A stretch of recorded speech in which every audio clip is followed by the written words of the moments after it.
Blog Talk Radio.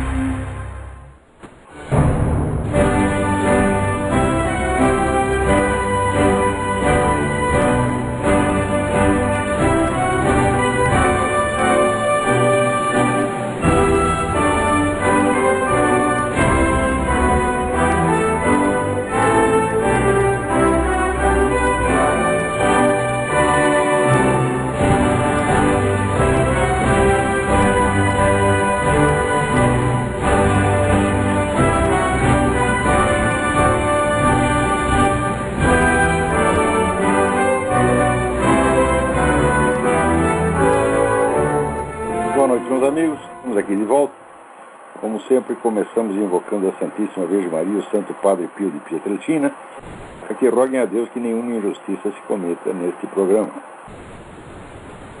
A notícia mais importante da semana já está no cabeçalho aí do Mídia Sem Máscara, que é essa declaração do Lord Monckton. Lord Monckton foi assessor científico da Margaret Thatcher e é um tipo extraordinário, é um homem que fez o mais extenso e sério exame da questão do aquecimento global, desbancando a tese completamente uns meses atrás, 6 meses atrás. Agora, ele anuncia a seguinte coisa, que ele examinou no documento da ONU e disse que na próxima conferência sobre mudança climática, em dezembro de 2009, em Copenhagen, vai ser assinado um tratado que já institui claramente o governo mundial, com estas palavras: governo. É governo, lei e autoridade para a aplicação da lei, quer dizer, força para aplicar a lei. Ou seja, a partir de dezembro de 2009, estamos já submetidos a um governo mundial dotado de legislação própria e de força policial para impô-lo a qualquer habitante do planeta. Isso é exatamente o que vai acontecer nessa conferência de Copenhague. Ou seja, nem a palavra governo mundial é mais camuflada. A coisa já está aí, veio para ficar. E, mais ainda, Lord Monckton afirma aqui que, pelo que tudo indica, o Obama vai ser o primeiro a assinar entusiasticamente esse tratado, né, virtualmente demolindo a soberania nacional do seu país. Aliás, o Obama, ele foi colocado lá exatamente para isso. Olha, se havia alguma dúvida quanto à nacionalidade do Barack Obama, agora, para mim, pelo menos não há mais. Depois que apareceu esta matéria da Associated Press de 2004, quando o Obama era candidato ao Senado, e a Associated Press apresentava o Obama como um cidadão nascido no Quênia, tá certo? E até fazendo a matéria, olha que curiosidade, um sujeito nascido no Quênia está concorrendo ao Senado, vai ser o próximo senador por Illinois, etc, etc. Depois disso, eu creio que já não há mais grande dúvida, principalmente porque,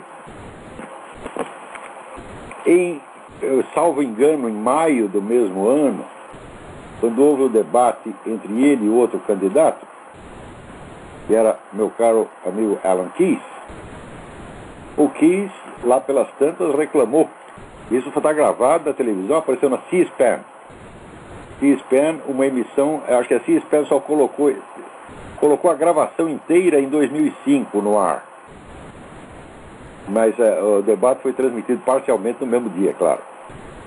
Eu não sei onde localizar ainda este vídeo, mas assim que localizar, eu informarei vocês.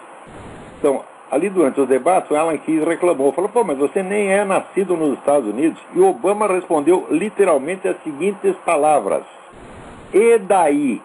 Eu sou candidato ao Senado e não à presidência. Ou seja, Obama confessou, admitiu publicamente ter nascido fora dos Estados Unidos e se confessou inelegível para a presidência, isso em 2004. Portanto, para mim não há mais dúvida alguma. Porém, desde o início, desde que começou essa história, eu achei que o Comitê Eleitoral do Partido Democrata não ter investigado ou não saber dessas coisas era praticamente impossível.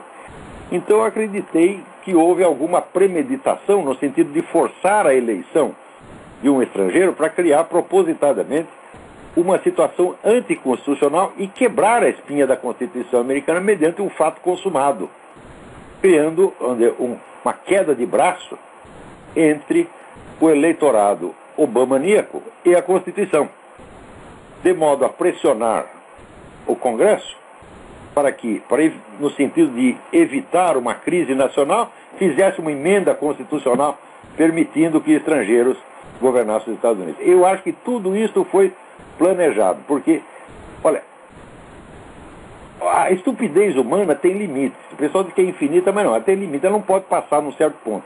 Tem coisas que uma pessoa não pode não saber. Quer dizer, se o outro candidato, né, foi investigado nos seus mais mínimos detalhes, não só o candidato a presidente, mas a vice-presidente, candidata Sarah Palin, foi investigado nos mínimos detalhes da sua vida. Tá certo? E a questão da nacionalidade do John McCain foi levantada pelo fato de ele ter nascido numa base americana no Panamá. Quer dizer, sendo uma base americana, não há substantivamente nenhuma dúvida quanto à nacionalidade. É como se nascesse numa embaixada americana, né? Mas mesmo assim, pelo fato de ser um território, essa base está colocada num país estrangeiro, surgiu a dúvida, houve meses de debate sobre isso e o John McCain teve que levar todos os papéis e provar tudo. Ora, como é possível que, prestando tanta atenção num dos candidatos que nasceu no exterior, não se prestasse atenção nenhuma no outro e não se exigisse documento nenhum dele, que até hoje nenhum documento apareceu, exceto aquela farsa daquele certificado resumido que ele botou no seu site de propaganda. Ou seja, é impossível que eles não tenham reparado nisso. Absolutamente impossível. Portanto, só resta uma explicação. É a premeditação. Ou a premeditação, ou pelo menos, na mais branda das hipóteses, a cumplicidade passiva. Então, é claro que, mais ainda, sabendo que Obama teve toda a sua carreira subsidiada pela Arábia Saudita, que até hoje nem se explicou por quê, qual o interesse que a Arábia Saudita teria num sujeito desconhecido, chamado Barack Obama. Vejam vocês, e de repente você descobre que a Arábia Saudita está me dando dinheiro, né? Decidiram financiar tudo para mim, né? Financia meus estudos, minhas putarias, paga minhas amantes, etc, etc. E eu digo para você, não foi por nada, eles não querem nada, foi apenas bondade. Vocês vão acreditar? Claro que não. Então no caso do Obama também não. E financiaram tudo, tá certo? E o fizeram, aliás, através do sujeito que era o advogado do Malcolm X, né? E, mais ainda, não foi um príncipe saudita qualquer, foi um príncipe saudita que é notório pelo seu apoio ao terrorismo. Então, é claro que esse Barack Obama é empregadinho da Arábia Saudita. É claro que ele está lá para demolir a soberania americana desde dentro. Para mim, não há mais a menor dúvida, e quem quer que não enxergue isso, é cego, é burro ou é parte interessada. A não ser que seja aquela hipótese de que é o puxa-saco compulsivo, que não ganha nada. Ele puxa o saco por amor à causa, entendeu? Por amor ao saco. Ele vê um saco e não aguenta, ele tem que puxar. Tá certo? Aqui nos Estados Unidos, puxa-saco chama-se, né, brown nose, quer dizer, o sujeito que enfia o nariz no traseiro do outro e sai marrom. É pior do que a nossa expressão puxar saco. Puxar saco, afinal de contas, você pode puxar com uma luva de borracha. Tem muita gente que faz isso, puxação de saco elegante com luva de borracha. Mas brown nose, meu filho, não tem explicação. Então, agora, enquanto isso aí no Brasil, o senador Inácio Arruda, do PCdoB, né, que agora é o relator da CPI das ONGs, já avisou que ele não vai investigar o MST. O MST é intocável. Mas o que você espera do PCdoB? PCdoB, gente, é o partido maoísta. É o partido que durante anos a fio fez a apologia e a defesa do governo mais genocida e criminoso que já existiu no mundo. Para mim, o PCdoB tinha que ser fechado, todos os seus membros têm que estar na cadeia por apologia do crime. Todos eles.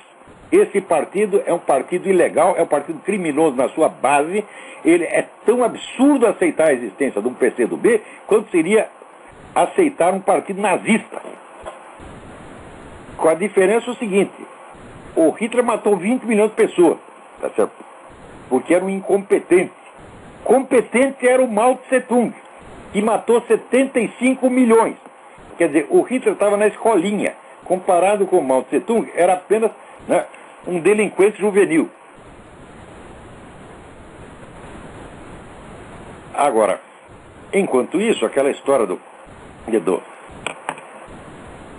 da plantação de laranja que o MST destruiu, né, ela pertence ao Zé Carlos Cutrale. E foi colocado aí no YouTube, né, apareceu até na coluna do Reinaldo Azevedo, a conversa que o João Moreira Salles gravou, né, entre o Lula e o Duda Mendonça, ambos combinando de tomar dinheiro do seu Cutrale para a campanha. E parece, gente, que o dinheiro não veio, e isso custou alguma coisa. Mas se viesse, se veio, vai dar na mesma. Porque todo empresário que acha que pode aplacar a fúria da esquerda com dinheiro é um louco, é um trouxa. Porque não é que comunista não se venda. Comunista sempre se vende e não entrega. E depois ainda pede mais dinheiro, exige mais dinheiro. E depois ferra com quem o ajudou. Isso é assim ao longo de toda a história do comunismo. Por que o PT, que é um partido marxista, há de ser diferente? Agora, ninguém raciocina sobre essas coisas no Brasil. Por quê? Porque vejam o que é jornalismo no Brasil. Essa semana recebeu, né, aqui na Universidade de Colômbia, o prêmio Maria Morse Cabot. Sabe quem recebeu? O colunista Merval Pereira, de O Globo. Ele foi homenageado pelas suas análises equilibradas, elegantes e bem informadas da política brasileira e por combater as formas veladas de censura que ainda vigem no país. Olha que coisa, minha gente. Primeiro, bem informadas, uma pinóia. Para não dizer bem informado, caralho.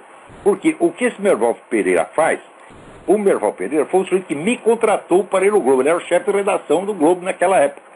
Quando eu entrei no Globo e quando eu saí. Né? O que o Merval faz é repetir com 5, 6 ou 7 anos de atraso as informações sobre o Foro de São Paulo e sobre o movimento comunista na América Latina que eu dei no mesmo jornal do qual ele era o chefe de redação. Ele repete e não cita a fonte, o desgraçado. É isso que se chama de jornalismo no Brasil. Agora, quanto a lutar contra as formas veladas de censura que ainda vigem no país, tu quer mais censura do que aquela que praticaram sobre mim no próprio jornal que esse homem chefiava? Quer dizer, isso é um caso, sabe, é um caso para processo, gente. Porque isso é uma usurpação, isso é um assinte, isso é uma vigarice, isso é um estelionato jornalístico fora do comum. Está ouvindo bem, seu Merval? Quer dizer, eu já estou com o saco cheio de ser pauteio gratuito da mídia brasileira inteira. Inteira, presta atenção. Porque jornalismo no Brasil não faz outra coisa senão me repetir com 5 ou 6 anos de atraso, modificando e atenuando tudo. Quer dizer, no primeiro momento eles rejeitam. Não pode falar disso, fala. Depois, à medida que as coisas vão se tornando públicas, eles não podem mais persistir fingindo que ignoram. Então, eles vão lá pôr um pouco de açúcar para parecer equilibrado e elegante. Porque você sabe que o monopólio da linguagem violenta, da acusação, é da esquerda. E a esquerda, ao mesmo tempo que ela diz o que ela quer, ela acusa todo mundo de qualquer coisa, tá certo? Ela cria as normas de polidez que ela impõe ao outro lado e a direita aceita. Você quer desagradar a direita? Seja mal educado contra os comunistas. Diga umas verdades duras sobre os comunistas, a direita toda olha para você como se você fosse um leproso. Né? E o Merval Pereira é o representante dessa direita, esse tipo de direita, tá certo? Que é empregadinha da esquerda, está lá para fazer de conta que está tudo bem, que está tudo dentro da mais estrita normalidade democrática, quando nós sabemos que não está. Quando o senhor presidente da República celebra o fato de que na próxima eleição só tem candidato de esquerda, como se não tivesse sido a mesma coisa nas eleições anteriores, tá certo? Como se em 2002 os candidatos não fossem ele, o Garotinho, o Ciro Gomes e o Zé Serra, e como se os debates não fossem apenas um campeonato de esquerdismo, literalmente, cada um dizendo para o outro, eu sou o verdadeiro esquerdista, não você, eu sou o representante da esquerda, não você. Isso foi o debate. Quer dizer, primeiro esse cara finge que não sabia que em 2002 foi assim. E segundo, este sinal explícito de controle ideológico da nação pelo partido dominante, ou por um pool de partidos dominantes, é celebrado pelo cara como se fosse democracia. Então, gente como o seu Merval está lá para fazer de conta que tudo isso é normal, que nós estamos na perfeita ordem democrática. Não, olha o que eu estou falando. Estou falando que esse negócio que o pessoal impõe aos outros a norma de polidez e impõe até as normas morais. E vejam o que aconteceu aqui nos Estados Unidos, né? Uma diocese católica do estado de Delaware entrou com pedido de falência, porque já não tinha mais dinheiro para pagar indenizações aos pais de crianças que sofreram abuso sexual por parte de padres. Então, esses pais, o que fazem? Eles processam a igreja. Olha, peraí. Como é que você vai processar a igreja? Eu processo a igreja porque um padre abusou do meu filho? Eu processo a instituição porque um padre abusou do meu filho? Espera um pouquinho. Se um garçom me assalta ou bate em mim, eu devo processar o dono do restaurante? Se o homem do posto de gasolina, né, o frentista do posto de gasolina, bate a minha carteira, eu vou processar o dono do posto de gasolina? Né? Se um jornalista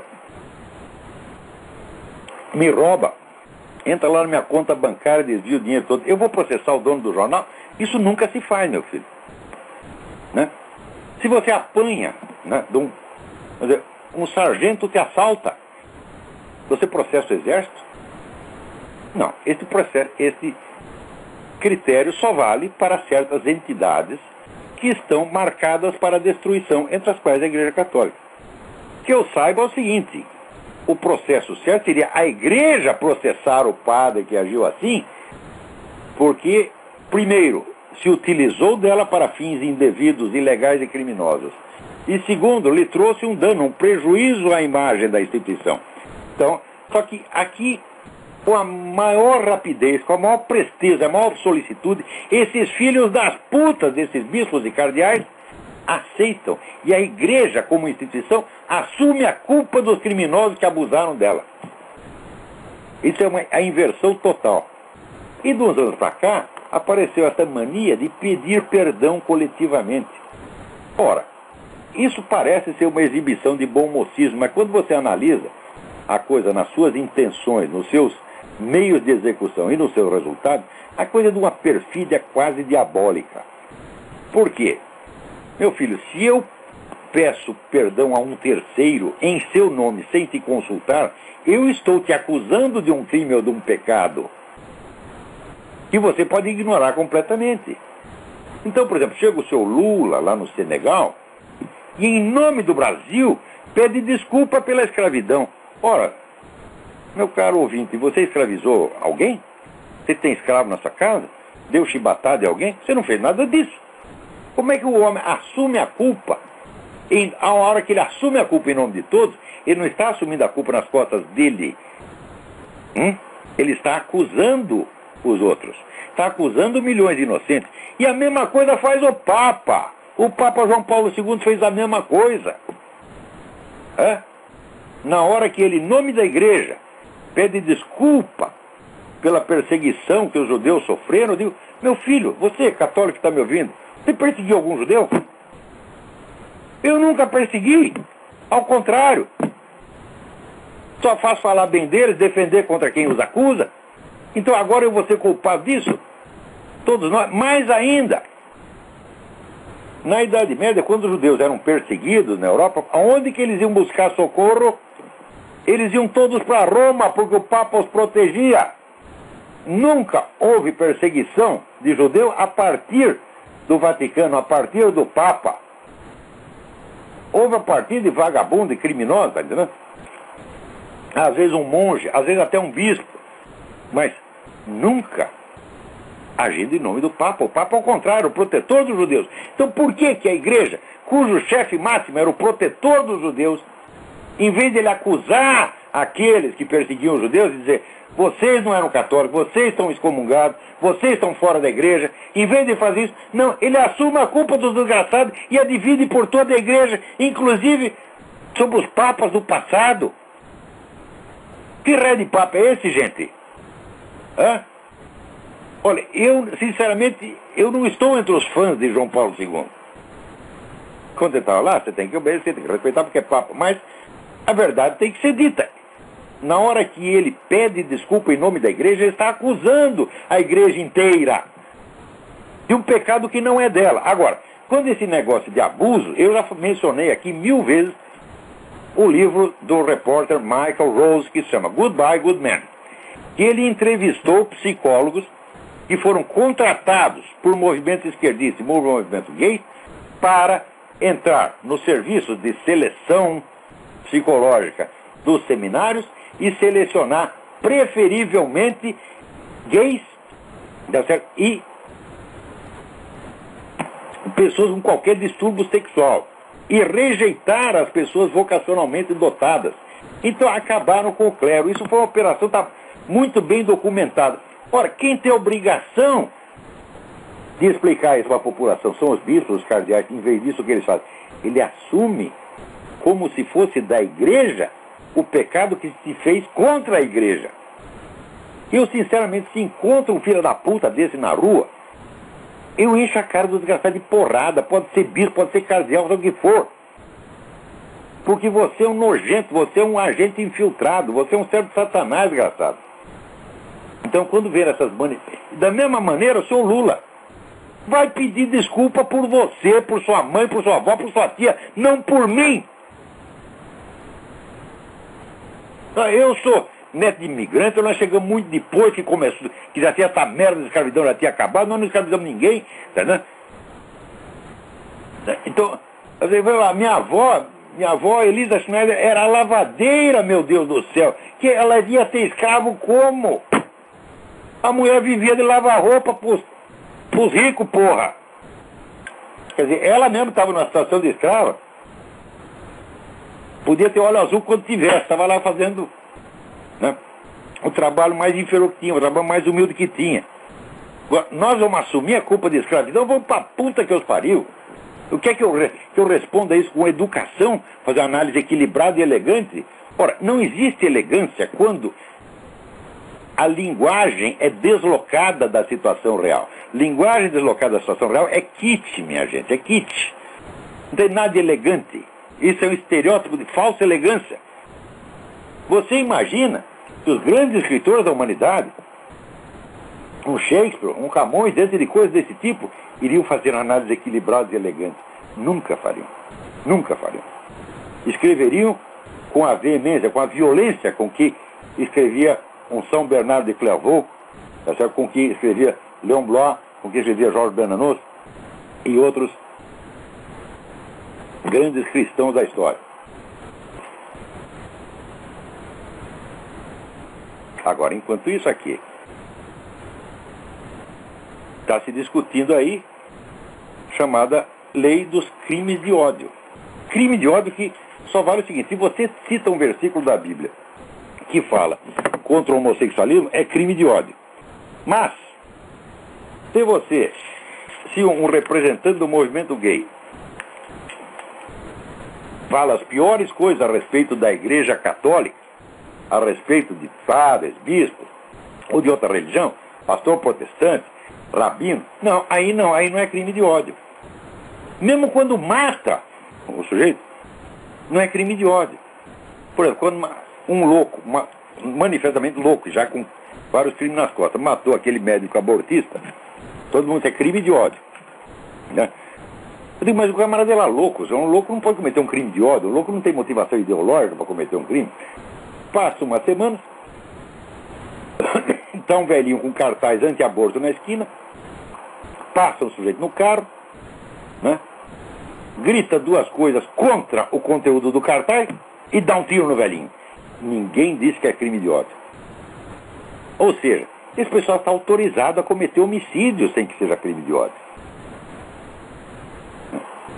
Essa legislação está com grande perigo de ser aprovada. E vai mais ainda, as multas por abuso de linguagem contra gays, chamar um gay de viado será um abuso de linguagem assim, inominável, um crime, né?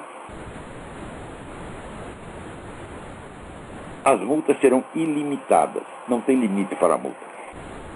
Se o juiz quiser botar uma multa de $200 milhões, porque você chamou um viado de viado, pronto, você vai ter que pagar. Note bem que a mesma lei, similar, se bem que com multas não tão elevadas, foi imposta em São Paulo por aquele merda, tá certo, do ex-governador, é o governador Geraldo Alckmin, tá certo? Que era, veja vocês, o representante da direita na eleição contra o Lula. Você está vendo? Quer dizer, a direita, ela tem que lamber o pé da esquerda e ser boazinha e fazer sempre análises equilibradas. Ela tem, na melhor das hipóteses, ela tem que fingir neutralidades suprapartidária. Só quem tem direito de tomar posição e de tomar posição firme ou mesmo agressiva é a esquerda. Então, enquanto essa direita continuar fazendo isso, meu filho, nós não precisamos nem de esquerdista, porque esses direitistas destroem tudo. Não. Mas ainda, você pensa que essa semana foi assim, é o Museu dos Horrores, o Museu dos Horrores. Desde que o pessoal começou com esse negócio de nova ordem mundial, eles criaram tantas estratégias para você impor uma ditadura anestésica sem que ninguém perceba, por meios indiretos que vão fechando, colocando tabiques, como aquela história do José J. Veiga, Sombras de Reis Barbudos. Leiam esse livro, um grande romance brasileiro, né? Em que chega uma empresa na cidade e começa a colocar tabiques. Primeiro coloca tabique na praça, depois na rua, depois dentro das casas, depois dentro de cada quarto, e vai entabicando as pessoas, né? Gradativamente. E quando eles percebem que algo está acontecendo, já é tarde para reagir. Então é exatamente o que eles vão fazendo. Eles não vão chegar, eles não vão tomar o poder como o Lênin e dizer: fica implantado aqui a ditadura do proletariado. Eles não vão fazer isso. Eles vão usar legislações indiretas e vão gradativamente tirando todos os seus direitos e mudando o regime político sem que a nação nem perceba, como por exemplo se fez na Inglaterra. Eu até escrevi um artigo a respeito, quando uma boa parte, vamos dizer, da segurança nacional inglesa foi transferida para entidades internacionais, e note bem, 82% da população na Inglaterra ignorava completamente a coisa. Muito bem, aqui nos Estados Unidos, o que eles inventaram para implantar o socialismo do dia para a noite sem que ninguém perceba? Eles vão suprimir a propriedade privada da terra. Então, como é que eles vão fazer isso? Vão dizer: agora virou socialismo, acabou a propriedade privada da terra? Não, meu filho. Você pega uma comissão técnica, e a comissão técnica passa um regulamento que não é votado e diz o seguinte: todas as terras úmidas, por causa do problema da água, vai faltando água no mundo. Já viu isso? Hã? A água é um dos elementos que compõem o planeta. Ela jamais pode faltar. Não há nenhum problema de faltar. Só o Ciro Gomes acredita nisso e ele quer criar um monopólio nacional da água. E segundo meu amigo Meira Pena, seria a Embraágua ou Águabras. Tá certo? E daí vai monopolizar e vai vender água para os trouxas, que somos nós. E você vai ter que comprar água na garrafinha escrito Águabras do Ciro Gomes. Tá certo? Só que aqui eles fizeram pior. Todas as terras onde existe água, ou existe possibilidade de haver água, passam a ser do governo. Agora me diga o seguinte: que terra que perfurada a uma certa profundidade não corre o risco de dar água? Se você chegar no deserto do Saara e fizer um buraco suficientemente profundo, você vai encontrar água, pô. Então, quer dizer que primeiro eles ampliaram a definição de terras úmidas, né? Toda a terra agora passa a ser úmida. Isso quer dizer, todo o território americano passará a ser virtualmente do governo. Claro que ele não vai requisitar tudo de uma vez, vai ser de pouquinho. Tá certo? Mas isso elimina a propriedade privada da terra sem tocar na expressão propriedade privada da terra. É assim que se faz, meu filho. Peraí, tem alguém na linha? Quem é? Quem está na linha aí? Alô, é Joel. Joel, tudo bem? Tudo bom? Eu gostaria de perguntar ao senhor se o senhor confirma que o jornalista Ali Camel também o plagiou no caso dos livros marxistas, os livros escolares de conteúdo marxista. Não, a mim não. A mim não. Eu acho que ele passou por cima do grande estudioso desse assunto, que foi o Nelson Lehmann da Silva. Nelson Lema da Silva acompanha esse negócio há 30 anos e pôs para circular na internet várias vezes as observações dele. Então eu acho que seria pelo menos uma questão de elegância citar o antecessor. Mas no Brasil vigora aquele negócio, aquela frase do Albert Einstein, que diz que muitas vezes o segredo da genialidade consiste apenas em ocultar as fontes. Ocultar as fontes no Brasil é norma, principalmente quando a fonte sou eu. É proibido citar o Olavo. Quer dizer, você chega lá e escreve artigo dizendo coisas que o Olavo já disse 7, 8 anos atrás e não cita. É proibido citar. Proibido citar por quê? Ah, o Olavo é duro demais, era radical demais. Ora, meu filho, você dizer as coisas como elas são é ser radical demais. Ele diz palavrão. Um momento. Eu comecei a botar palavrão em circulação neste programa. Eu não escrevo palavrões, meu filho. Tá certo? Eu fiz esse programa como um programa pessoal. Presta atenção. Esse programa é um programa pessoal, dirigido aos correspondentes que me enviam e-mails. Esse programa foi feito para responder os meus e-mails. Então aqui é território meu particular, eu falo o que eu quiser, do jeito que eu quiser. Agora, se eu estou escrevendo num jornal que não pertence a mim, que pertence a um empresário, a uma entidade, eu não vou dizer palavrão lá. Né? Então o palavrão está sendo usado como explicação retroativa. Ou seja, os palavrões que eu passei a falar, né, depois de... Quando começamos esse programa? Dezembro de 2006, começam a ser usados como pretexto para rejeitar coisas que eu disse em 1998. Tá certo? Verdade. Por exemplo, tenho a nítida impressão... agora, veja, até figuras de linguagem. Eu há anos bato na tecla de comparar o número de mortos no Brasil com o número de mortos no Iraque. Né? E digo que no Brasil acontece uma guerra do Iraque por ano, se não duas. Ah, muito bem, agora apareceu a mesma figura de linguagem na Veja. Depois de eu ter dito isso anos a fio. Ou seja, esse pessoal demora muito para perceber a realidade ou para aceitá-la. Quando aceita de má vontade. E tem que camuflar um pouco para fingir que é equilibrado e moderado. Quer dizer, como é que a gente pode assistir isso aí e conversar educadamente com essas pessoas? Eu converso educadamente com gente educada. Agora, com vigarista, com bandido, eu não podendo bater no sujeito, se eu puder, eu bato. Tá certo? Mas eu já estou com 62 anos de idade, eu já passei da idade de ficar batendo nos outros. Né? Então, o que eu posso fazer é xingá-los. E isso é um direito do qual eu não abdico, tá certo? E se eu chamar de vigarista algum sujeito que não é vigarista, ele que me processe.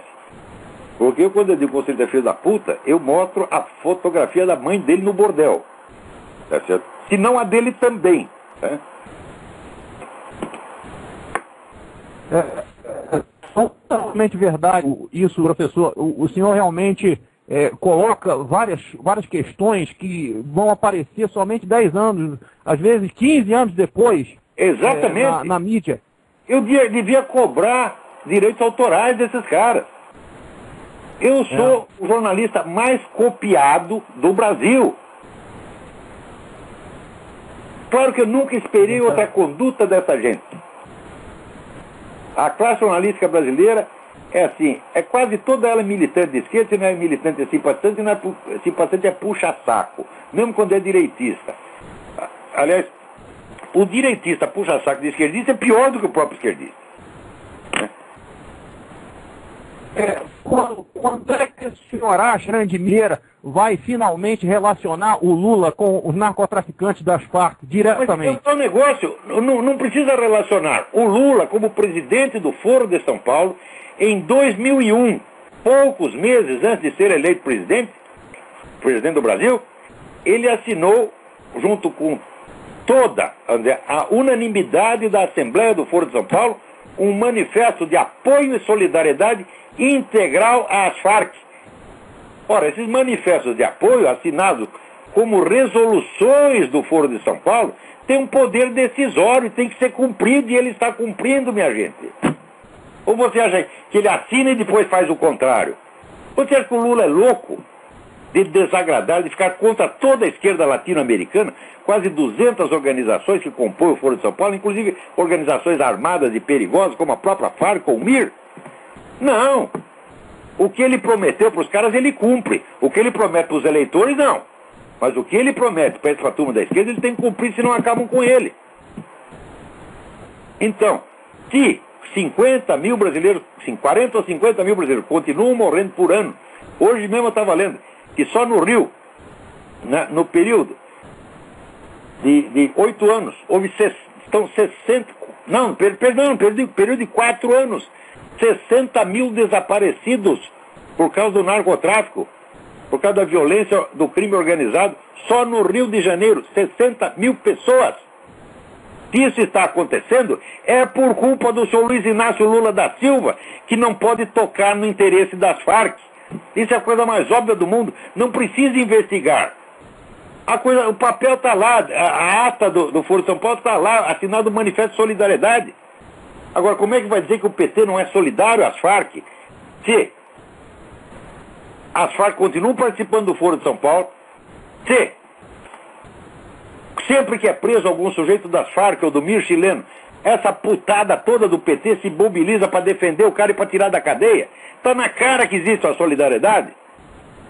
Se existe tráfico de dinheiro, aí também pouco interessa. Porque se você colabora com a prática de um crime, você não pode alegar que você é inocente porque você não ganhou dinheiro com isso. É? Olha, ajunta 5 para estuprar uma menininha de 3 anos, né? Você vai lá e entra, Deus me livre, hein? Estou dizendo que você faria uma coisa dessa, jamais. Mas, vamos supor, eu entro lá e participo da porcaria e depois sou preso e chego lá, senhor juiz, eu sou inocente porque eu não ganhei um tostão com isso. A colaboração do Lula com a Farc é a mesma coisa. Agora, ninguém quer ver isso. Outro dia veio aquele general de merda dizer que narcotráfico não é um problema para as Forças Armadas brasileiras, não afeta a segurança nacional. E para que segurança nacional está falando? Se mora 50 mil pessoas por ano, é claro que é um problema de segurança nacional. Agora, esse general é um covarde, é um frouxo, é um boiola, esqueci até o nome do desgraçado. E ele que aparece na minha frente, eu digo na cara dele. É você, general, é uma vergonha para as Forças Armadas. Agora, nós sabemos que o narcotráfico não é mais crime comum. O narcotráfico está articulado politicamente. O narcotráfico é uma agressão organizada contra o país. É? Agora, esse desgraçado se prevalecendo, fazendo uma distinção formal e já ultrapassada entre o que é delinquência comum e o que é um ato de guerra, né? Como se ele não soubesse que as Farc estão praticando atos de guerra um atrás dos outros. Ele diz, não é problema nosso. Não é problema nosso, seu merda, porque você é um covarde. Você não é capaz de enfrentar um cachorro na rua. Vê um cachorro latindo para você mija nas calças. Eu não sei como aceitam um sujeito desse dentro das Forças Armadas.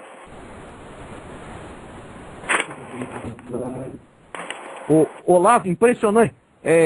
A questão do Reinaldo Azevedo negar as atitudes anti-americanas do Obama, né? Mas olha, veja, o Reinaldo Azevedo é o melhor que tem na imprensa nacional. E o Reinaldo Azevedo, ele leva 2, 3 anos para entender o que eu estou dizendo. O Reinaldo é muito amigo meu, eu adoro o Reinaldo. Mas eu sei o seguinte, ele tem, vamos dizer, um certo resíduo daqui de bom mocismo, que não pode mexer em certas coisas da esquerda. Né? Então, o jornalista tem muito medo de desagradar a classe. Porque a classe jornalística, ela é cruel. Quando ela decide fazer piada com você, gozar da sua cara, eles intimidam você. Agora, eu não tenho medo de piada, tá certo? Eu não tenho medo do que a Bíblia chama do círculo dos escarnecedores, porque se escarnecer de mim, escarneço deles mais ainda, tá certo? Quer me fazer pagar mico, quem vai pagar mico é você, eu não tenho medo dessa gente. Já, imagina, vai concorrer comigo, rapaz? Vai no bate-boca comigo, o que é isso? Vai perder. Agora, quem não tem essas armas, tá certo? Intelectuais, verbais de que eu disponho, fica intimidado.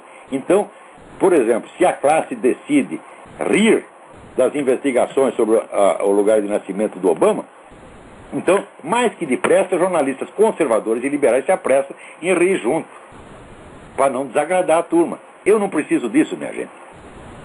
É? Se o Reinaldo ainda precisa, é uma pena, porque é um homem de grande talento e é um homem honesto, muito honesto. Tá certo? Então... mas esse caso da ARAN, né, fica evidente, né, que ele está se equivocando bastante, né? se equivoca junto com a maioria. Segue a classe, meu filho.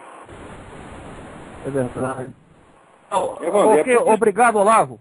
Agora, veja, o fato de que exista na imprensa brasileira 3 ou 4 jornalistas, eles citam realmente o Reinaldo Azevedo, o Demetrio Magnoli e o Mainardi, o Diogo Mainardi. São 3, quer dizer, 3 jornalistas que são eles não são conservadores, nenhum deles é conservador, são antipetistas na mídia, já é suficiente para botar a turma toda da esquerda em alarma e falar de uma conspiração da extrema-direita. Conspiração perigosíssima. Esse jornal Brasil de Fato, tá certo? Que é uma putaria de fato, né? Está avisando, olha aí o Diogo Mainardi, olha o Reinaldo Azevedo, é a direita, a extrema-direita está se reorganizando. Como se Diogo Mainardi, Reinaldo Azevedo e Demetrio Magnoli fosse um movimento político organizado com uma vasta militância aí empenhada em tomar o poder na América Latina. Quer dizer, uma coisa de uma desproporção tão monstruosa, uma coisa de uma crueldade mental, psicótica. Né? Agora, o pessoal viu confiando. Por exemplo, eu me lembro que antigamente, quando eu falei do Viva Rio, né, o seu João Roberto Marinho disse, não, o senhor está exagerando, o Viva Rio faz grandes trabalhos, uma entidade benemérita. Ah, está aqui. Agora, tem a central de televisão clandestina na sede da TV Rocinha, que é do Viva Rio. Né? Vendendo trabalho e recebendo 200 mil reais a todo mês, com o dinheiro que coleta dos favelados, minha gente. Eu estou falando, o Viva Rio, eu acompanho as tramóias deles há muito tempo, e eu já propus o nome para Viva Rindo. Porque eu vi aquele sujeito, o tal do Seque Fernandes, que era o presidente da coisa, dessa coisa uns anos atrás, não sei se é ainda, ele conseguia tudo o que ele queria. Ele ia no governo federal, tirava dinheiro do governo federal, e no empresariado tirava dinheiro do empresariado, e ainda faz uma televisão para tirar dinheiro dos favelados. Então tem que viver rindo, porra. Olha aí, seu João Roberto, mas não os seus amigos aí. Você deu dinheiro para essa gente, você apoiou. Olha o que você está metido. Você não enxerga um palmo dentro do nariz. Você foi filho de um grande jornalista, você não entende merda nenhuma de jornalismo. Você é um joguete na mão dos que comandam a sua redação. Eles mandam em você e riem da sua cara. Eu sei o que falam de você. E mais ainda, você merece porque é trouxa, porque é fraco. Não porque você é desonesto, não acredito que você seja desonesto, mas tu é fraco. Que nem esse outro, seu Otávio Frias. O Otávio Frias, que pensa que pelo esquerdismo dele, a redação o respeita, os comunistas o respeitam. Eu sei o que falam de você, porra. E eu sei que os seus dias como dono de jornal já estão contados. Os caras tiram você da presidência da Folha em 1 minuto. E você finge que não sabe disso aí. Agora, veja como as coisas estão indo no Brasil. O Conselho de Educação permite que transexuais usem um nome social. Então, agora, por exemplo, o sujeito se chama, né, Zé Mané, se chama Chicão. Não, mas agora meu nome é Margarida. E pronto, e na escola, bom, se ele quiser chamar Margarida, é problema dele. Porém, se torna obrigatório para os colegas chamá-lo de Margarida. Se chamar de Chicão, ele vai ficar ofendido e vai na delegacia e dá queixa. Ou quer dizer que uma fantasia sexual desses camaradas assume agora o valor de lei. Que é um negócio incrível, né? Quer dizer, porque esse mesmo pessoal diz que a identidade de gênero é uma criação social. Que a criação social é uma arbitrariedade. Que é uma arbitrariedade. Por que eles podem impor a arbitrariedade deles para nós dessa maneira? E virar lei? Tá? Ora, existiu alguma lei no Brasil de que o sujeito não podia ser viado? Não, nunca existiu. Nunca foi proibida a viadagem. No Brasil sempre foi tolerado com bom humor paternal. Sempre foi assim. O Brasil é o país que as vovós assistem show de traveco às 3 horas da tarde da televisão com os netinhos. É isso? Então, isso quer dizer que ninguém estava impondo para eles uma identidade de gênero artificial. Mas eles estão impondo. O sujeito agora cismou, e não que ele é mulher, mas que ele quer ser. Pelo fato de que ele quer ser e de que ele sonha com isso, pronto, já se torna obrigatório aceitar esse seu estereótipo de gênero, que é uma fantasia, como se fosse uma realidade, né, respaldada na lei. Alô, tem mais alguém na linha aí? Quem é? Alô, Silvio, do Rio de Janeiro. Silvio, tudo bem? Tudo bem? Eu gostaria de saber o que o senhor acha da reivindicação de casais homossexuais em terem o mesmo direito que os casais heterossexuais têm para darem beijos ardentes em ambiente público. Mas os casais heterossexuais não têm esse direito. Você não? Passa ali na rua Vieira de Carvalho e você vê aqueles camaradas se esfregando, passando a mão na bunda, tá certo? Enfiando a mão dentro da calça do outro, você vê aquilo. Né? Que uma vez eu passei ali com uma empregada doméstica minha, que era uma moça do interior, ingênua. A menina viu aquilo e ficou aterrorizada, e eu não sabia como explicar aquela porra pra ela, né? Então, o que eles fazem ali, se qualquer casal heterossexual fizer isso na rua, vai preso. É atentado ao pudor. Agora, se você fizer isso com outro homem, não é atentado ao pudor, é um direito humano. Aliás, aqui, você sabe que o direito de ter um peitão está sendo considerado agora um direito civil. Aumentar o tamanho do peito, se você é mulher, não. Você faz se você tiver dinheiro para fazer. Mas, se você é homem e quer ter um peitão, é um direito civil, o governo tem que pagar para você ter o raio do peitão. Agora, se você quiser ter um pintão, não. Você quer aumentar o tamanho do seu peru, você que pague. Mas eu vivo recebendo, né, aqui essas propagandas de aumente o seu pau, essa coisa toda. Mas se eu 62 eu vou aumentar o meu pau. Se o meu pau cresce e endurece, ele levanta e eu caio, porra. Eu não tenho mais condição de aguentar um negócio desse, então, mas essa propaganda chega aqui o dia inteiro. Agora, imagina se a gente, então agora nós vamos reivindicar. Se ter um peitão é um direito humano, ter um pintão também tem que ser, porra. Então o governo tem que pagar para aumentar o meu pau, coisa que não é do meu interesse absolutamente. Depois dos 60, quanto menor for o seu pau, melhor para você. Porque senão o sangue vai tudo para lá, sai da cabeça, né? E você tem um derrame. Agora, aqui, olha aqui, esse mundo está ficando assim, não é louco, ele já era. Mas agora está assim. É loucura insolente, né? Veja, a diretora de comunicações da Casa Branca, Anita Dunn, após ter feito a apologia de Mao Tse-tung, que foi o maior assassino de massa que já houve, autor de 75 milhões de assassinatos. Depois dela fazer a apologia do cara, ela deu uma entrevista para um jornal da República Dominicana, veja você, confessando o seguinte: nós controlamos a mídia noticiosa. Nós na Casa Branca nós controlamos, de fato controlam. E se tem um que eles não conseguem controlar, que é a Fox News, isso para eles é o suprassumo do escândalo. Veja, eu assisto a Fox News. Aqui, qualquer americano sabe que a Fox News não é conservadora e não é republicana. Era um pouco pró-republicana, mas conservadora não é. O que a Fox News faz é o seguinte: sempre que ela chama um cara da esquerda, ela chama um da direita também. Sempre faz isso. Isso é suficiente para ser considerado de extrema direita. Quer dizer, se a Fox News é extrema direita, então eu devo estar fora do espectro, porque depois do extremo não tem mais nada. Quer dizer, eu estou no nada, eu estou fora do universo. Porque para mim você dizer que o Bill O'Reilly é um conservador, fala, pelo amor de Deus, pô. O que é isso? Vocês estão brincando? Né?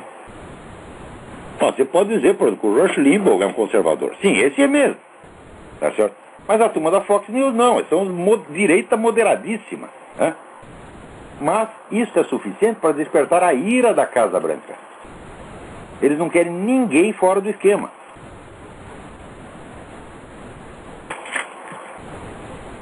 E, veja, essa mulher, então, ela, ao mesmo tempo, ela confessa que ela é maoísta e ela diz, nós, quer dizer, nós, quem nós? Só a diretoria de comunicações da Casa Branca. Então, ela controla a mídia. Né? Então, isso é um caso para ter uma comissão parlamentar de inquérito, fazer como controla? Vocês estão pagando, vocês estão subornando, vocês estão ameaçando, estão fazendo o quê? Como é que controla? Né?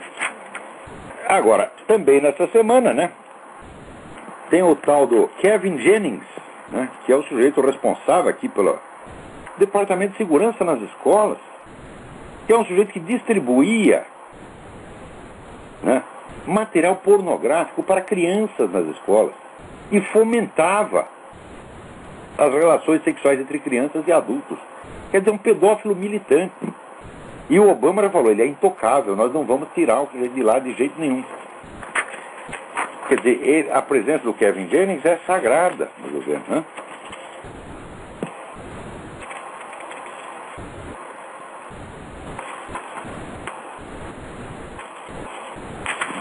Agora, nem tudo está perdido. Por quê? Porque no processo promovido pelo Alan Keyes contra o Obama, através da advogada Orly Tate, os defensores do governo queriam que o processo fosse rejeitado in limine, alegando que nenhuma corte de justiça tem autoridade sobre o presidente da República e que ele só pode ser removido do cargo por impeachment. Não, argumento, o juiz percebeu que era capcioso. Por quê? Porque, para estar imunizado contra as cortes e acessível somente ao impeachment pelo parlamento, o sujeito tem que ser o presidente da República legítimo. Mas isso é exatamente o que se está discutindo no processo.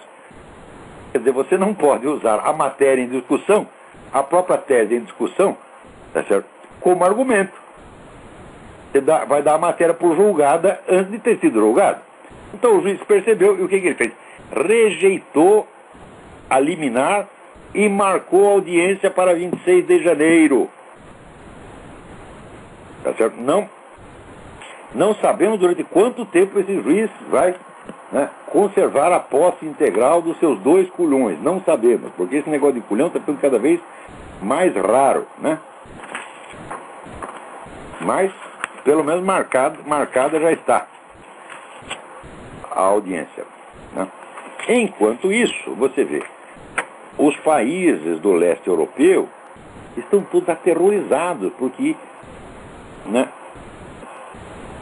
o Obama, né, decidiu matar os planos, né, de criar uma defesa de interceptação de mísseis na Polônia e na Tchecoslováquia. Tá? Ora, presta bem atenção. Eles estavam discutindo lá no Conselho de Segurança da ONU, onde os Estados Unidos, a União Soviética e a China têm direito de veto.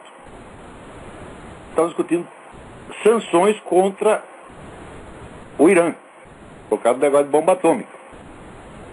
Ó, se o Obama tivesse usado esse negócio, olha, nós desistimos da defesa antibalística, caso vocês imponham sanções ao Irã, ainda teria sentido, militarmente seria errado, mas diplomaticamente seria correto. Mas o que ele fez? Ele não exigiu nada, ele foi lá e deu de mão beijada para a Rússia. Isso aí, nós desistimos da defesa antibalística, nós deixamos a Polônia e a Tchecoslováquia desprotegidas contra vocês e vocês não precisam fazer nada por nós. Quer dizer, é claro que esse sujeito é um traidor, é claro que ele está lá para destruir o país, mas é uma coisa tão evidente, mas tão óbvia. Ele que a pessoa que leva mais de 10 minutos para entender uma coisa dessa é burro demais. Isso inclui toda a mídia brasileira, evidentemente. Também, esta semana, houve 2 notícias contraditórias. Primeiro, de que a Comissão Jurídica da ONU tinha declarado que a deposição do Zelaya foi constitucional. Tudo dentro da lei, como, aliás, qualquer pessoa pode verificar. É só ler o texto da Constituição, está lá, muito claro, né, que o que o Zelaya fez de tentar promover um plebiscito em época eleitoral para bloquear a eleição é ilegal e este tipo de atitude implica a sua imediata deposição do cargo. E a ameaça que ele fez de usar violência contra o parlamento já é crime, então tem que tirar o cara do cargo e botar na cadeia. Está muito claro pela letra da lei. Então a comissão, exatamente como aconteceu aqui nos Estados Unidos, com a comissão de juristas da Biblioteca do Congresso, examinou e foi inteiramente legal. Primeiro apareceu essa declaração, 2 dias depois a declaração do secretário-geral da ONU, dizendo não, de maneira alguma, foi ilegal e foi golpe. Então isso apareceu como se fosse um desmentido da primeira declaração, quando não é, não tem nada que ver uma coisa com a outra. O que houve foi que o secretário-geral decidiu suprimir o documento, o relatório da comissão técnica. Passou por cima do relatório e escondeu o relatório e disse outra coisa. Pois que no primeiro instante que veio aquele pretexto desmentido, eu falei, isso não é um desmentido, isso é uma treta. A ONU é especialista nessas coisas, né? Foi dito e feito, agora se confirmou que foi exatamente isto.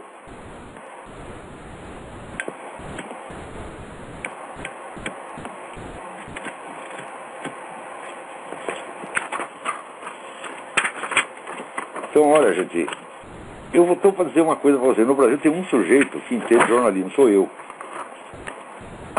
A pauta que eu faço para este programa, e que eu consigo abranger apenas 10% em cada programa, é a pauta num jornal inteiro.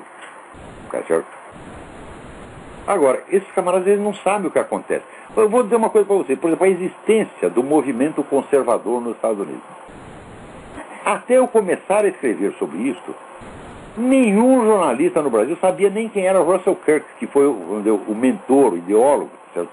O principal do movimento conservador, mas nunca nem tinha citado. Agora, eu li tudo quanto é livro do movimento conservador, li várias histórias do movimento conservador, sei o que eu estou falando, pô. Eu conheço a história da esquerda americana, conheço a história da direita americana. No Brasil ninguém conhece nada. Depois que eu comecei a falar, passa 3 anos, de repente aparece, né, aqueles saberetas de sempre, aqueles tagarelas cagando regra, e sem dizer onde foi que aprendeu isso. Quer dizer, mas que país de vigarista, de picareta, puta merda. Hã? Tem alguém na linha aí? Alô, quem é? É o Vitor de Boston. Vitor, tudo bem? E o Joinha, Olavo. Nesse final de semana passado, não sei se você ouviu falar dos acontecimentos lá no Rio. Sim, sim. É uma coisa louca, né? Mas só uma das coisas que me chamou a atenção, na verdade, foi uma entrevista que a família deu depois que um dos rapazes que foram mortos estava no funeral deles, no velório deles, e a família estava indignada que o Rabecão não pôde ir lá ter buscado os corpos, né? E depois, me parece que a família estava mais indignada com o fato deles não terem sido, os corpos não terem sido buscados, do que o fato que os rapazes foram mortos sem qualquer tipo de humanidade pelos traficantes. Isso é uma coisa que me pareceu meio... Não, porque esse negócio de ser morto por traficante no Brasil já virou costume. Está entre os direitos humanos dos traficantes matar quem eles quiserem, tá entendendo? É normal. E o senhor presidente da República não vai fazer nada, porque ele não pode pisar no calo dos seus amiguinhos das Farc. Agora, enquanto não atacar a Farc, não vai acabar o narcotráfico, não vai diminuir nem acabar o narcotráfico no Brasil, que aumenta, o consumo de cocaína no Brasil aumenta, enquanto tudo em volta diminui, no Brasil aumenta. Quer dizer, o Brasil é o centro, é o mercado principal das Farc hoje em dia. Imagina se o Lula vai querer dar prejuízo para essas pessoas maravilhosas das Farc. Enquanto não acabar com o Farc, meu filho, não vai diminuir o narcotráfico e não vai diminuir o morticínio. E seu Lula sabe perfeitamente disso, seu Marco Aurélio Garcia sabe perfeitamente disso, o Congresso Nacional inteiro sabe perfeitamente disso, e esses putos desses jornalistas sabem perfeitamente disso, só que não pode falar. Eu achei isso acho um pouco relacionado com a globalização que o senhor falou sobre os choques, né? Então, o pessoal da esquerda revolucionária quer sempre chocar as pessoas. Então, o senso de realidade que elas têm fica completamente invertido. Então, será que isso é um sintoma disso? Claro. A família... Veja, quando vem mentiras em excesso, tá certo? Mentiras desencontradas, mentiras em excesso, criam um negócio que chama, o pessoal chama aqui psicose informática. Já foi estudado também sobre o nome de dissonância cognitiva, o psicólogo Leon Festinger. Então, a dissonância cognitiva, ela paralisa a sua mente e te torna apático e submisso. Portanto, muitas dessas absurdidades, como por exemplo, quando o pessoal fala, não, aqui nós vamos fazer uma lei que dá direito do traveco ter peitão com dinheiro do governo. A coisa é tão absurda, chocante, só que logo em seguida vem outra coisa mais chocante, e outra mais chocante, e mais chocante. O pessoal fica apatetado, porra. Isso é um efeito psicológico calculado. Então, e pior que não tem nada que a gente possa fazer. Né? Estuda as obras do Kurt Lewin, o psicólogo que foi chefe do Instituto Tavistock de Londres, que foi o maior engenheiro social do século XX. tudo o que se faz, tudo que vem da ONU, que vem de movimento globalista, é tudo com as técnicas desenvolvidas pelo Instituto Tavistock, por Kurt Lewin. Técnicas de forjar, manipular comportamento. E eles sabem perfeitamente insuflar uma dissonância cognitiva numa população inteira para ficar todo mundo apatetado como está apatetado no Brasil. Agora, os intelectuais, estudiosos, em vez de denunciar isso aí e criar um movimento do contrário, não, eles são os primeiros a colaborar com a coisa. Porque eles partem da premissa de que só existe o oficial. No mundo oficial está tudo bem, a ordem democrática funciona, etc. Se você pega algum fato que sai dessa imagem, eles dizem que é teoria da conspiração, que é paranoia, tá certo? E fingem que estão rindo da sua cara. Na verdade, estão morrendo de medo, tá certo? É dar aquele risinho histérico. Ele está dizendo que os caras estão fazendo engenharia social. É coisa tão forçada que não dá nem gosto de falar disso, né? Pois é, engraçado que depois, de vez em quando eu converso com o pessoal que trabalha comigo, aqui mesmo nos Estados Unidos, e é até difícil de conversar porque, por exemplo, o que aconteceu lá com os laranjais lá do MST, você tenta falar assim que o Lula, eu odeio esse MST, eles falam, eu odeio esse MST é um monte de vagabundo. Ah, mas o que você acha do Lula? O Lula é um cara que está consertando o Brasil. É a mesma coisa em Cuba. O regime é uma merda, mas o Fidel Castro é legal. É uma coisa que realmente na minha cabeça não entra mais. Não dá para entrar. Porque dá a impressão que tudo acontece assim espontaneamente, ninguém fez. Não há culpados. Só mais uma questão. O ex-ministro do FHC, o Luiz Carlos Bresser Pereira, defendendo o MST, disse é verdade que eles cometem algumas ilegalidades, mas é da lógica dos movimentos sociais cometer ilegalidades. Como que diz, nós temos que nos acostumar com as ilegalidades, por quê? Porque é da lógica dos movimentos sociais. Ora, existe um princípio jurídico que diz o seguinte, o criminoso não pode alegar a sua própria torpeza como desculpa para o seu crime. Quer dizer, olha, vocês não podem me punir porque eu matei, porque eu sou criminoso por natureza. O que esse Luiz Carlos Bresser Pereira está fazendo a mesma coisa. Se os movimentos ditos sociais apelam usualmente, geralmente para ilegalidade, nós temos que aceitá-lo por causa disso. Quer dizer, se o sujeito comete um crime, ele é punido, mas se ele comete o crime em sequência, ele não pode ser punido mais? É isso que é essa merda desse Luiz Carlos Bresser Pereira. Esse homem não presta. Esse cara é um lixo. Um lixo, é um mentiroso vulgar. Tá certo? Só mais uma pergunta. Porque ele nem sabe o que é isso. Só mais uma perguntinha rapidinho, acho que o tempo já até acabou. Está acabando. Sempre que eu vejo um episódio de uma novela, algum filme, alguma coisa assim, especialmente no Brasil, os personagens parece que são guiados apenas pelo acaso, entendeu? Parece que eles nunca têm nenhum tipo de escolha.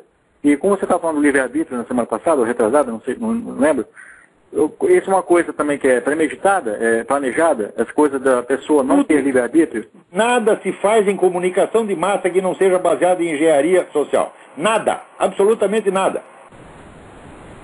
Agora, o povo que não sabe só ver o produto pronto, ele não sabe de onde saiu. Ele pensa que aquilo saiu assim, espontaneamente como um peido, você está entendendo? Isso seria um milagre formidável, porque por que todo mundo peida na mesma hora, sincronicamente, no mesmo tom? Como é possível isso, pô? Para os canais de televisão, todos fazem a mesma coisa. Os jornais, todos dizem a mesma coisa. Mas é por coincidência. E parece que isso serve como desculpa para as pessoas comuns, para elas terem essas mesmas paixões ardentes, essas coisas assim, de não querer, eu quero ser feliz com esse meu amante, então eu vou largar meu marido, ou essas coisas assim, como se... Essas mesmas pessoas, cuja vida é pautada exclusivamente pelos seus desejos arbitrários, elas não falam mal do egoísmo capitalista. Uhum. Quer dizer, então elas têm um monopólio de egoísmo, né? Quer dizer, o egoísmo delas é bonito, o dos outros é feio. Então aí nós já estamos fora do ar, né? Vai entrar na gravação, mas no programa já não está mais, já estamos fora do ar. Tá, joia. Muito obrigado, hein, Olavo. Obrigado, até a semana que vem. Deus abençoe você e sua família. A você também. Tchau, tchau.